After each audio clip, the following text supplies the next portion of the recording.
Magandang gabi po. Sa totoo lang, napipil ko na ito po isa sa mga inilalabas ko na mga live. Dito niyo po makikita kung gaano kabastos na talaga yun. Kung gaano nakasama ang sistema natin. Lumalabas po dito na makikita ninyo yung mga senador. Pag-usapan natin yung mga senador dito. Ganon ba sila katapang magnakaw sa bayan? Bakit matapang sila magnakaw sa bayan? Ito, bago ko ilabas ang antas ito, nais ko muna bigyan ng konteksto itong labang ito.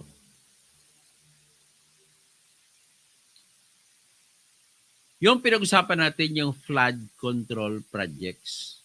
At ang flood control projects na mga ito po, dandahanin ko lang para malaman niyo, masundan ninyo, ay pinupunduhan ng pera galing sa ating bayan at ang pagpundo po ay sa pamamagitan ng tinatawag na General Appropriations Act.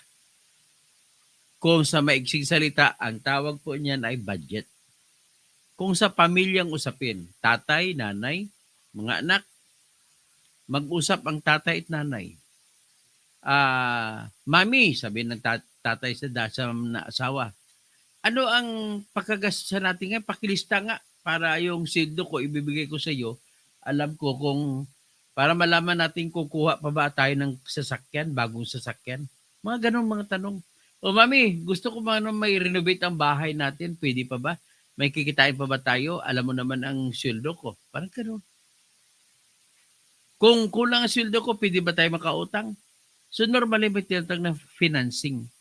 Kukuha ng kotse, pa-finance mo. Usually, bangko papasok. Di ba? Tapos ang tanong, tama, balido pong tanong mo, Nikki, bakit wala pang kaso si Martin? Yon. Yan pa siguro ang dahilan kung bakit nag-resign. Si Gabriel Singson, isa sa kasapi sa Independent Confidential Investigation. Tawag ko confidential kasi tinatago eh. So, bakit hanggang ngayon si Saldi walang kaso? Okay, pag-usapan natin itong kay Bong Revilla na natalo na karang eleksyon at may kasunod pa na dating senador Nancy Binay, si Chis Escudero, si Mark Villar, at saka si Grace Poe. Apat pa. Ang dating senador na wala dyan si Grace Poe at saka si Binay. Ang senador na natitira dyan, nandiyan pa si Chis Escudero at saka si Mark Villar. Sila, apat, ay iniimbestigahan. Ngayon, itong dating kasama nila na si Bong Revilla ay diniin na parang formal na nakumpletong ebidensya. Salamat po, Pastor Rodi Rabi. Ang pinoproblema ko kasi ang bagay hindi ako naniwala sa manghula. Sa manghula kasi, sinabi na may 3 vlogger doon na papatayin. Live vloggers. Isa ako sa mga live vloggers, marami naman kami. Ang isa namatay na. Si Dudong Bukol ng Digos, barangay chairman po siya. Pero vlogger na barangay chairman. At ang kanyang pagiging barangay chairman ay ginugol niyang oras niya hindi lamang sa pagiging barangay chairman. Ginagawa niya na nagtutulong din siya sa pamamagitan ng pagbabloging, pinupuna niya ang kanilang mayor. Actually, 2 mayor ang pinupuna niya dyan. Yung mayor nila sa Digos, yung the overpriced mayor, ang titawag niya na overpriced mayor. Kalahin mo naman overpriced mayor na nung nanalo, naging mayor, ang pinalitan na mayor, si Mayor Peña. Pumasok si Mayor Joseph Ortiz Cagas. Sa panahon ni Peña, sabi niya, 100 million lamang ang inutang sa bangko, ang pinundo, para magpatayo ng public market sa Digos City, Davao del Sur. Ngayon, nung pumasok ito si Mayor Joseph Ortiz Cagas, umutang siya ng 400 million, ginugol, ginastos ang 400 million sa pagre-repair lang ng palengke na ginawa na 100 million. Kalain mo. Ako, engineer ako, hindi ko malubos maisip bakit gano'n. Bakit? Pinaganda mo ba? Ginawa mo bang parang SM Mall? Yung public market? So, yan po binibira. Kaya humingi ako ng dasal sa inyo na lagi nating maging alerto ako at matulis din ang bibig ko. Binabanggit ko talaga kung sino ang mga involved. So, sa hula, tatlong vlogger daw ang papatayin. Napatay ng isa. Sana hindi mangyari. Inuhula-hula lang naman yun. Sandal tayo sa Diyos. So anyway, papunta tayo nga ang kinasinasabi ko, yung budget, ang tanong ko, bakit ito mga senador natin, ang tapang nila, kumuha ng pera sa budget na para sa flood control? Inilaan na yun sa flood control, bakit kukunin pa? Ako naniniwala ako sa kwento ni USEC or Undersecretary Roberto Bernardo na hinatid pa nga niya yung, hindi ko magkamali, 150 million sa bahay ni Bong Revilla doon sa White Rock. At tatawag na White Rock yung White House. And doon sa Aguinaldo Highway. Sa Imus. Hindi naman Imus yun, para masakop ng Bacoor yun. So anyway, tatanong ko bakit gano'n? Gano'n na kasimple, gano'n kadali. Pagkatapos kay Joel Villanueva, sinasabi na hinatid naman ni District Engineer Henry Alcantara, 150 million, hinatid niya sa bahay ni Joel Villanueva. At ang tumanggap na para kay Joel Villanueva ay si Ping. Kung sino man Ping na yan, sigurado ko kilala ni Alcantara yon. At saka, ito rin, sinasabi rin nila ni Bryce, si Bryce Hernandez din nagsasabi na si Joel Villanueva ay nagpasok din ng ganung pondo kaya nabigay sa kanya. Pero ang nagsabi na nagbigay ng 150 million ay si Henry Alcantara. Ang para naman kay Jinggoy, sinasabi ng Bryce Hernandez na 300 million, so kinuha niyang 90 million, bali 30%, kasi galing din sa unprogrammed fund. Unprogrammed appropriation. Okay? So ganun, nagugulat ako, bakit ganun? Ano kaya dapat ang gagawin natin? So, yan po ang tanong ko. Ngayon, ito si Bong Revilla, nakasuhan na ito sa panahon pa ni Napoles. Mukhang siguro siya ng kanyang masyadong kumpensa sa kanyang tagumpay, nanalo siya sa kasong yun. Sa kay Napoles. Ang kwento naman, ang akusasyon naman kay Bong Revilla sa Napoles case ay ganito. Ay sumulat siya sa official ng tinatawag ng implementing agencies, yung mga Technological Livelihood Resource Center, ang mga NABCOR. So, yun po ang humahawak ng pundo ng mga tinatawag na PDAF dati, pork barrel. Na PDAF, na pundo yan ang galing sa budget ng panahon na yun. Na nilaan ng batas na budget para sa mga senador. Ang mga congressman meron din. So sa bawat senador ay merong ganon, tinatag na PDAP, nakapundo ang sinasabi sa batas na antayin kung sino sasabihin ng senador kung kanino, kung saan na nagagastusin ang pundo niyan. Nakabuo yan. Yan lamang ang mga budgets panahon ng araw na walang detalye kung saan gagastusin. Nang lumabas na sa Kongreso, walang detalye kung saan gagastusin. Kaya tawag dyan pork barrel. Binabawal ng Supreme Court yan sa decision ng Bilica case. Kaibigan ko si Bilica, kapatid ni Jeremiah Bilica na junior ko sa pamantasan ng Luzon, Maynila. Siya kumaso niyan. At sinabi ng Supreme Court, bawal na makialam ang mga mambabatas, gumagawa ng batas, makialam sa pagpapatupad ng proyekto. Ito, ginawa nila, may pondo para sa proyekto, pero ang proyekto hindi pa binanggit sa batas kung ano mga proyekto. Bahala pa si senator at saka si congressman magsasabi kung anong proyekto. Biro mo, mali talaga. Dapat kasi sa ating saligang batas, ang dapat sundin, pag lumabas na po ang batas mula sa kamay ng mga mambabatas at napirmahan na ng Pangulo ng Pilipinas, dapat wala ng Wala nang klaro na. Hindi ka na magtatanong, para saan itong pisong ito? Para saan ito? Para saang lugar? Para magkano? Wala na dapat problema. Ang problema dito, naglaan sila ng, halimbawa, 700 million para sa, mga 200 million pala para sa senators. Kasi ang sa mga congressmen, 70 million nung araw. So, 200 million para sa senador. Bahala si senator kung saan niya gagamitin. Hindi pwede yun. Dapat ang 200 million nakabanggit na sa batas kung saan gagamitin. Kasi nga, hindi mo pwede bibigyan ng pagkakataon na mamimili pa ang papatupad kung saan niya gagamitin. Bawal sa batas yun. Naisabi ng Supreme Court, bawal makialam ang mga congressmen sa mga sinasabi na post participation. Pagkatapos ng batas, hindi pwede makialam ang mga senador at congressmen. Ngayon, diniskarte nila, magaling talaga sila. Ito naman, ang ginawa na, nag-insert ng flood control projects. Mayroong specific detalyadong project. Mayroon na ngayon detalyado na ngayon. Ang problema lang, nakadetalye na kung saang distrito, saang lugar. Ang problema lang ay nakakontrol pa rin ang mga senador at saka mga congressmen. Kasi, pag sinabi, project po ito ni Bong Revilla. In-insert ni Bong Revilla, kompleto na, ipapatupad na lang. Kumbaga, pagka-kompleto ay hindi na kailangan magtanong pa ang taga-DPWH kung saan ipapatupad at magkano.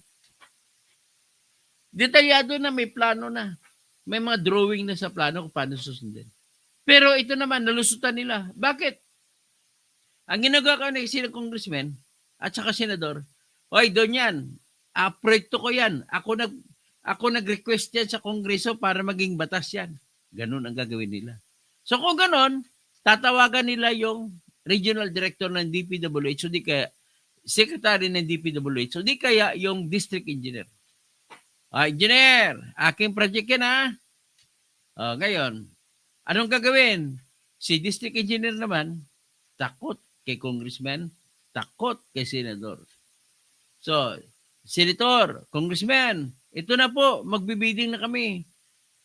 Engineer, sabihin naman ni senator at saka ni congressman, gusto ko yung kontraktor ko mananalo dyan ha.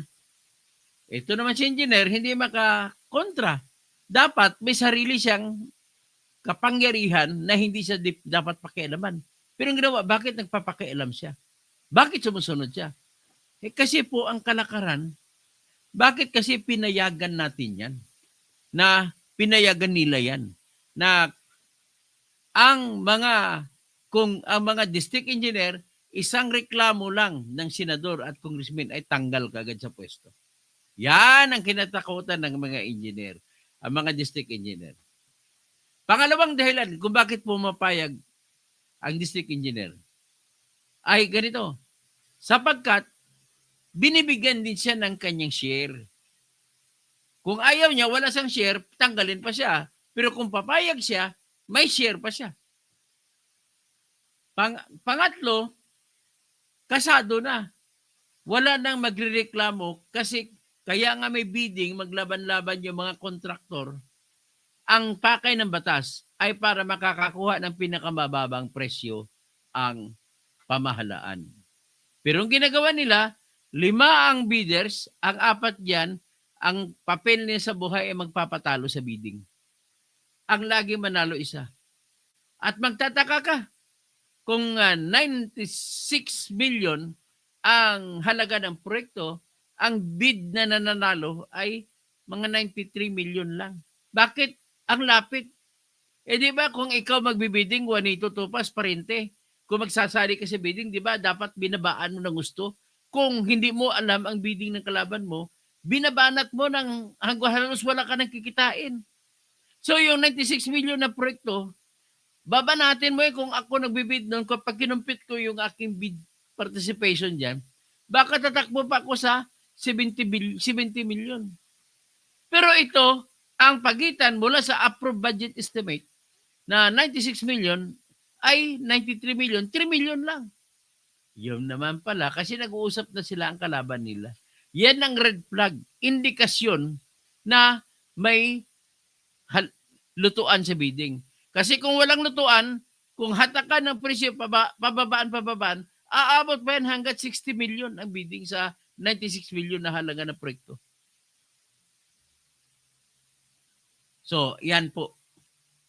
So, ngayon, kung gano'n ang nangyari, bakit natin ngayon ang pangalawang sistema nangyari? Bakit kasi hindi na lang nila bigyan ng kapangyarihan, gumawa ng batas na ang mga district engineers ay hindi pwede sila mapaalis sa kanilang pwesto. Yung mga project engineers, ang papel naman ng project engineer sa kada distrito ay sila po yung pipirma kapag maniningil ng kontraktor, yung project engineer po ang nagmumonitor. Siya ang pipirma kung ilang porsyento na ng proyekto natapos. Kalahati na ba natapos nyo? Pipirma siya kung kalahati. Para makakolekta ang kontraktor ng kalahati ng pinag-usapan. Ngayon, ang ginagawa nila sa mga project contractor, sa mga yarian, mga substandard, pinapalabas nila na tapos na 50%, pero ang totoong nangyari, 10% pa lamang ng proyekto na kasi simula pa lang. Ngayon, para makakolekta yung contractor, pipirma ngayon ang project engineer ng DPWH. Ganun po yun. Ngayon, pinaka-worst case scenario sa panahon ni Digong po, mula sa panahon pa ni Cory, ganun po ang style ng bidding. Hanggat sa ngayon, panahon pa ni Marcos na senior. Hanggang sa ngayon, panahon ni Duterte, ganun din. Panahon ni Noynoy, ganun din. Panahon ni Gloria, ganun din. Panahon ni Erap, ganun din. Panahon ni Ramos, ganun din. Hindi nagbabago. So, ganun. Dahil hindi nila binago ang katayuan ng mga engineers. Akalain mo saan ka makakita engineer ang natapusan, nag-board exam, nakapasa. Ang hirap kaya ipasa ng civil engineering board exam. Pagkatapos, gagawin lang nila contract of service, job order. Yan po ang dahilan. Kung bakit vulnerable, mahina po yung pwesto ng tenure, ang strength ng isang inhinyero sa DPWH, madaling tanggalin. At dahil madaling tanggalin, takot sila, sumusunod sila sa bulong ni senador, bulong ni congressman. Makikita mo walang pinirmahan si senador, walang pinirmahan si congressman sa ganong proyekto. Pero sa kanila na pupunta, sila ang nasusunod. At kung manggaling sa budget ang proyekto, pag pinabidding na, ang nanalo na kontraktor, ang siyang pagkumulekta, siya magbibigay ng, kung galing sa bidding, mga 20% bigay niya kay senador. Binigay kay congressman. Pero kung ang pondo ay hindi inaprubahan sa GAA na tawagin, pero doon pa huhugutin sa unprogram, ang unprogram kasi na appropriation ay nagkakaroon lamang ng pondo yan kung merong ang presidente, may kakutsaba si presidente, may iba pang siyang proyekto hindi niya papatupad at ipalit ngayon ng mga unprogram fund appropriation. Hindi kaya kung makautang, dito nga ibabanat. So ngayon kung saan program appropriation nabubunutin, yung 20% na share ng congressman o senador ay magiging 30%. Kasi pahirapan ngayon eh. So iyan ang kwento. Ibig sabihin ng depekto sa sistema natin, number one defect ay yung bakit hinayaan na ang mga engineer na na-assign sa kada distrito ay madaling tanggalin. So nakakasama kasi walang security of tenure. Next, na nakita ko na contributory, na nag-contribute, Philip Sagalla, na nagdagdag ng sitwasyon, nagdadagdag ng conducive environment kung bakit nagagawa nila yan, ay pinayagan ng panahon ni BBM. Panahon ni BBM, pinayagan ang lahat ng engineering district offices na i-online lamang nila at marirelease na mga 400 million, 1 billion, online lang yan. Online lang. Yan ang testimonya ng mga taga-Land Bank. Dahil online, hindi kami namin makontrol yan. Online transaction at transfer. Halimbawa, may magbabayad na ngayon sa contractor. I-online transaction na sa account number ng contractor. Nang dahil diyan, mabilis ang transfer. So ngayon, pag transfer na ngayon sa contractor, makapagbigay kagad ang contractor, withdrawin niya mula sa kanyang account. Makapagbigay na kagad siya ngayon ng pera sa mga senador at saka congressmen. At nangyari nga sa kanila ni Bryce Hernandez, si Alcantara, umabot sila sa punto na gumawa ng proyekto, bidding-bidding kunwari. Wala namang bidding na nangyari. May dinesignate sila na winner. Pagkatapos, hindi malang gagawin. Iyon completely walang ginawa. Naniningil pa. Ang District Engineering Office ay yan ang nag-online itatransfer sa account ng contractor. So ang contractor doon si Sims is YMS, si Sally Santos, at saka si Wawa Builders. Yung dalawang yan at saka isa sa may isa pang contractor. Dahil diyan sa facility na napakadali i-transfer, ang inaasahan kasi nito, naging matapang sila. Bakit? Kasi walang inspeksyon. Hindi pa nag-inspeksyon ng mga kuwa. Dapat, bago bayaran, nag-inspeksyon mo ng kuwa. Dapat kukuha rin ang kuwa ng sarili lang engineers. So dahil doon, naibigay na kagad mga pera, ang dami-dami. Madaling kumuha si Saldico ng pera. Kung ako tanungin mo bakit ginawa nila online transfer lang, pwede na. Disenyo po yun ni Marcos para yung kanyang 2 billion a month na kota mula kay Saldico ay maibibigay ni Saldico. Ganon po kasimple ang ginagawa nila.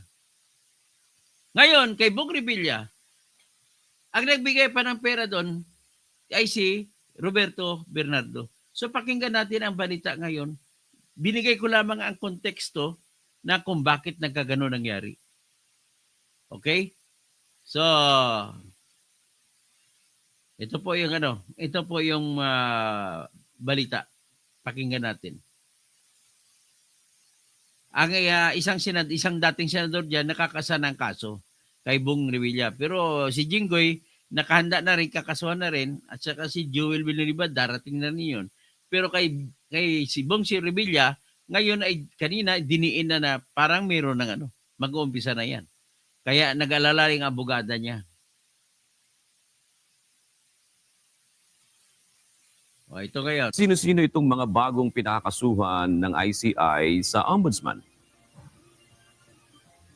June, isang dating senador ang kasama sa mga pinakakasuhan ng Independent Commission for Infrastructure. Dito yan sa Office of the Ombudsman. Kahon-kahon ng mga ebidensya ang dumating sa Office of the Ombudsman ngayong hapon mula sa Independent Commission for Infrastructure. Kasama na rito ang rekomendasyon na kasuhan ang mga individual na nasasangkot sa flood control scandal.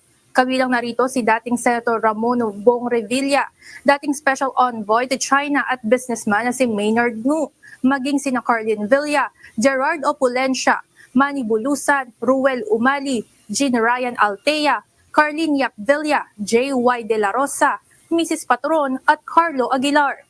Mga kaso gaya ng direct or indirect bribery, corruption of public officials, plunder, at iba pa ang inirekomenda ng ICI sa Office of the Ombudsman papunta sa Sandigan Bayan. Ilan sa mga naging batayan ng rekomendasyon ang mga salaysay na ibinahagi ni DPWH Undersecretary Roberto Bernardo sa komisyon. The affidavits given by I think Mr. Bernardo and the testimonies given also. But I want divulge any other. I see sincerity on this part. Then no comment already. Samantala, sa pahayag na inilabas ng tagapagsalita Ito naman ang abogada ni Bong Revilla. Villa, sinabi nito na hindi nabigyan ng pagkakataon ang dating senador na depensahan ang kanyang sarili kahit bukas ito na dumalo sa mga pagdinig ng komisyon. Oo, totoo nga siya kasi hindi pinatawag si Bong Revilla sa ICI. Buti pa si Mark Villar pinatawag, si Grace po pinatawag, sino pa bang ibang pinatawag, si Binay ata pinatawag, pero ito si Bong Revilla hindi pinatawag. Samantala, bukod sa case recommendation, nagsumite rin ng mga ebidensya ang independent body sa ombudsman para sa mga incumbent at dating senador na naladawit rin sa issue.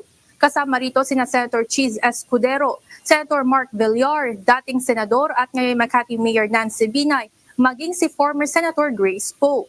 Ayon sa ICI, mabigat ang mga alegasyon sa mga sumusunod na individual. Kaya naman para sa mas malalim na investigasyon at paghahanda ng posibleng pagkakaso, hinihingi nila ang tulong ng ombudsman para sa case build-up. We need witnesses, mga driver, mga tulong, kusinera, bank clerk, secretary, accountant. We need more witnesses. Bakit kailangan niya testigo na ganun? Kasi po, ang totoong buhay, nagpapakita na yung mga senador na may katulong.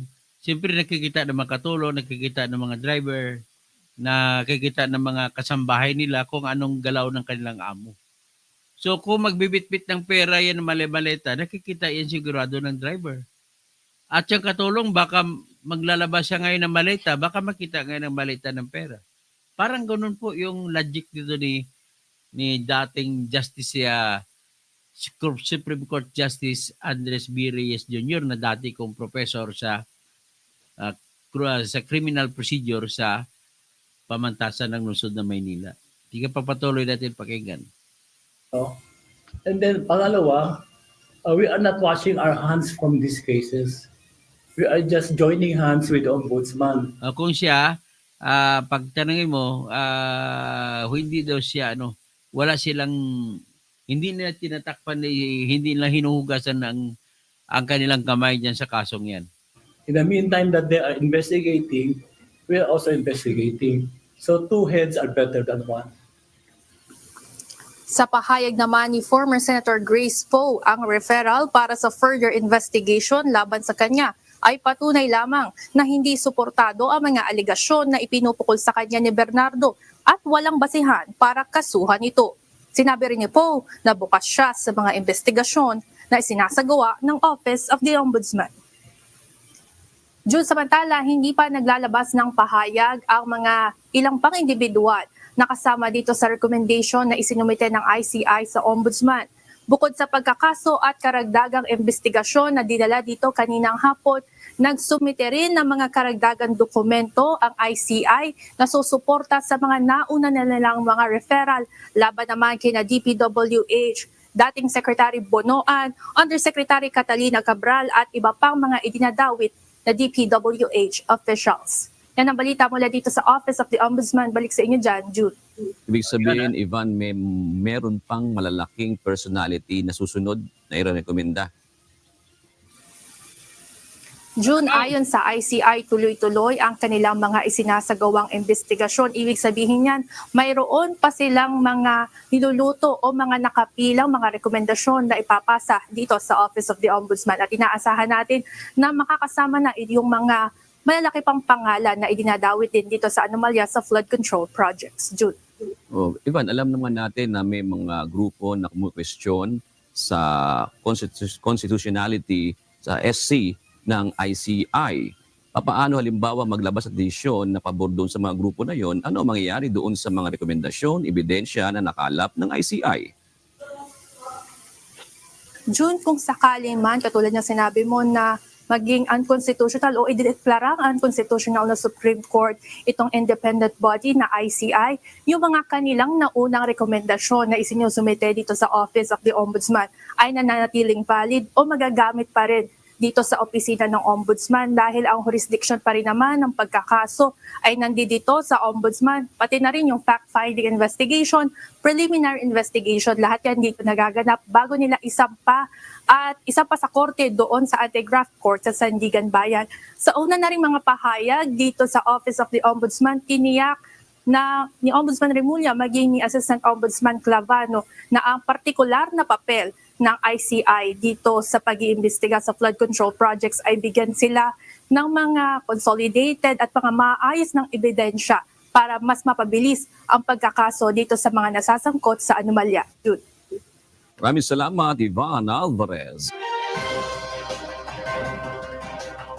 So yan ang ano, no? Yan ang kwento natin. Yan lang muna, no? Kasi magandang gabi. Maganda pa tayo ng iba. Pababasa na lang ako. Love the Philippines. Ayaw paniwalaan. Ang sinasabi niya naniwala pa ako doon. Grabe po yun. Antay na lang yun na iba pa notarize. Pero pag dumating na yung notaryado yun, wala na, tapos ng laban. Bakit si Saldim na bagman ni BBM ayaw paniwalaan? Kasi hindi pa naman notaryado. What is important is, pinaalam niya na sa mga mamamayan Pilipino ang nangyari. So, yan ang sagot ko dyan sa tanong mo, bakit sa si Saldi na bagman ni BBM ayaw paniwalaan. Di paniwalaan yan kapag oras na mapirmahan na yung kanyang mga sinasabi at manotaryo na. Sa si Love the Philippines, sa Las Vegas, walang congressman kasi hindi naman sila naka-insert. Itong pinag-usapan mga senators lamang po ito. Philip Isagalla sa schools, mahigpit ang kuha sa amin. May audit observation memo pa. Bakit sa mga billionaires diyan? Yan ang pinaka-problema. Bakit selective ang mga selective ang kuha. Dionisio Alpapara. Si Angelo. Ang bulping ko nandoon sa toys. Ni Juan TV spray ko. So, Love the Philippines, kung ganun ka, hindi ang testimony ni Saldico, ala pa po yun. Pag nakarating si Saldico kasi, ang pagkaintindi ko, kung ako naman kay Saldico, hindi ako uwi kagad. Kasi pag umuwi ako, mapapalitan ng pangalan ng airport. Bakit? Ang pangalan ng airport natin ngayon, di ba, Ninoy Aquino International Airport? Pag dumating siya, magiging Saldico International Airport yan. Tapos, Lito Tixon, good PM, tingin ko, walang accountability si politiko. Siya pa naman wala nga siyang papel doon. Burong-bulong lang siya. Ang nagiging pakialam niya kung bakit natakot sa kanya, ay sekreto, tatawag niya kay Secretary Bunuan, tanggalin mo ngayon si engineer ngayon, tanggalin. Ganun po yung mga armas nila dyan. Tapos yung secretary naman, takot naman sa senador at saka congressman. Kasi kumikita naman kasi ang secretary. Ayaw niya rin siyang gagalawin sa kanya. Talagang kawawa si Attorney Richard Cambe. Ay, namatay na lang yun sa sama ng loob, sa loob ng bilibid. Tinuro sa kanya na siya namikit ng pirma ni Bong Revilla. Hindi na po ako niwala. Pasensya ka na, Bong, hindi ako niwala doon. Tapos Nikki D, tapos wala din bawas ang pera ng kontraktor dahil nagiging ghost project. Ang lahat ng pera po ay binigay sa kanila ni Bryce.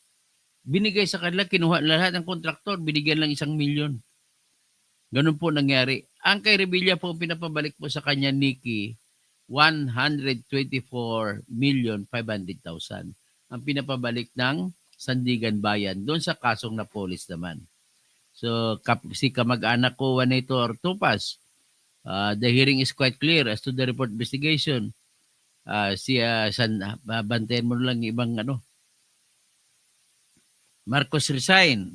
Bergie Piquero, kahit busy, basta makapanood lang ng live mo, salamat naman. At least naintindihan na ninyo yung ibig sabihin nito. Dapat CCTV ko rin. Sige, nabasa ko na po yan.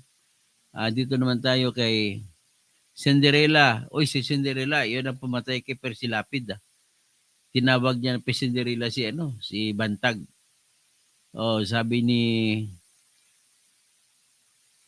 Sabi naman ni Diony Logador, ngayon naghahanap ang ICI ng voluntaryong witness. Nung nag-apply na witness sa mga diskaya, pinapahirapan nila. Dapat tinanggap talaga mga diskaya. Tapos Las Vegas, malaki din pala ang pag-asa ng mga Pilipino kapag makakauwi si Saldi. Yes, makauwi lang siya, malaking pag-asa. Palagay ko naman matututo si Marcos Jr. sa nangyari. Kailangan makulong siya. Hindi pwede na matuto lang, talagang dapat makulong siya. Si Jack Roma Santa. Ay, Jack, kumusta rin? Watching from Puerto Princesa. Baka magkita tayo, Jack, dyan. Baka pupunta ako dyan. Maraming salamat sa inyong lahat.